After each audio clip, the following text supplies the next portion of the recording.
तमाम किशोर के अंतर्गत सांदीपनी विद्यालय जवेरा में नशा, उसके दुष्परिणाम और नशीले पदार्थों के सेवन के दुष्परिणाम क्या है, इस पर अपन विचार कर रहे हैं।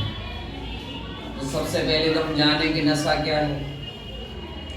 नशा यानी जिसके बिना हमारा फिर काम ना चले, जिसको अपन दूसरी भाषा में कहते हैं लत, है ना। तो नशा कई प्रकार का होता है।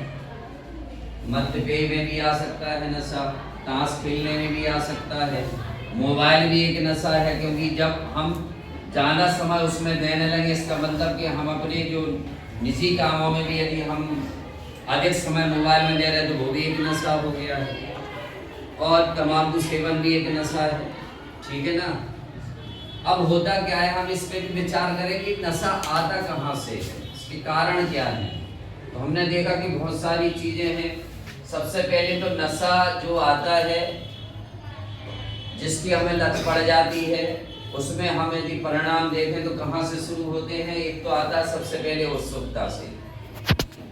हम किसी दूसरे को उपयोग करते हुए देखें, जैसे मान लो हमने किसी को सिगरेट पीते हुए देखा तो हमारा भी मन हो गया कि हम भी सिगरेट पी करके देखें।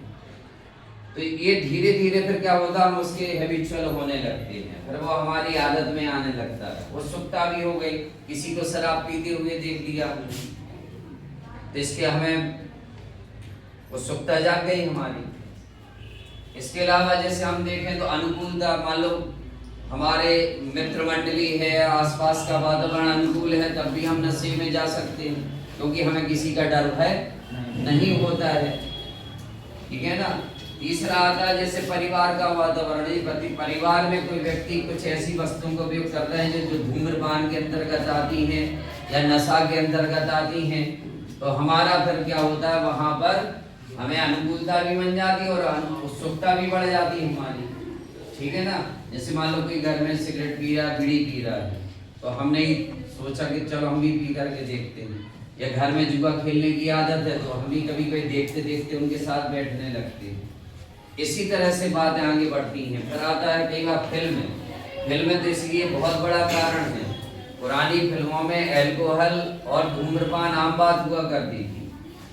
अब आपने देखा होगा जब फिल्में बनती हैं तो यदि कोई धूम्रपान के लिए पहली बात तो निषेध होता है, यदि आती भी तो वहाँ लिखा रहता है धूम्रपान स्वास्थ्य के लिए हानिकारक है।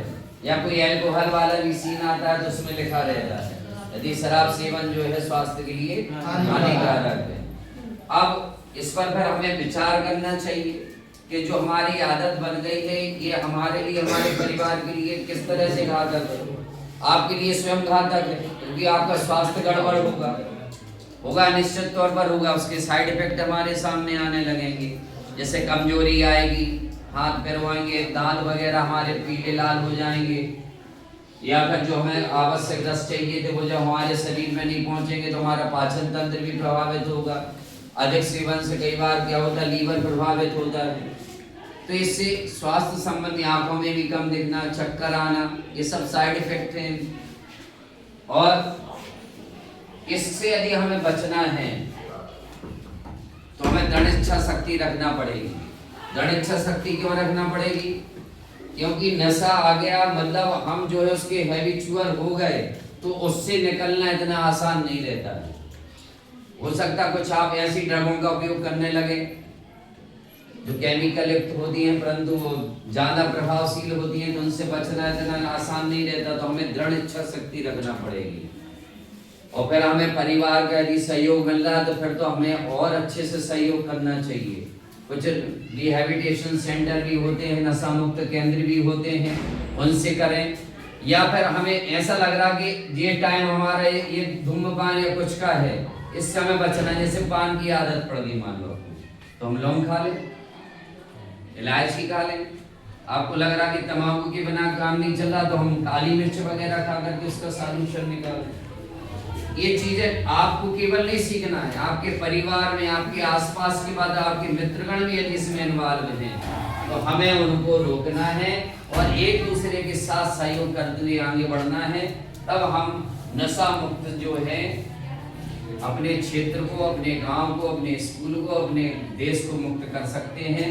इससे क्या होगा, हमारा जो अनावश्यक पैसा है हो सकता है दवा इत्यादि में लगता हो या इन पदार्थों को खरीदने में लगता हो, उससे हम बच सकते हैं और अपने पैसे का सदुपयोग कोई हम अच्छी जगह परिवार के बीच में कर सकते हैं। तो हमें नशा मुक्त होना है कि नहीं होना?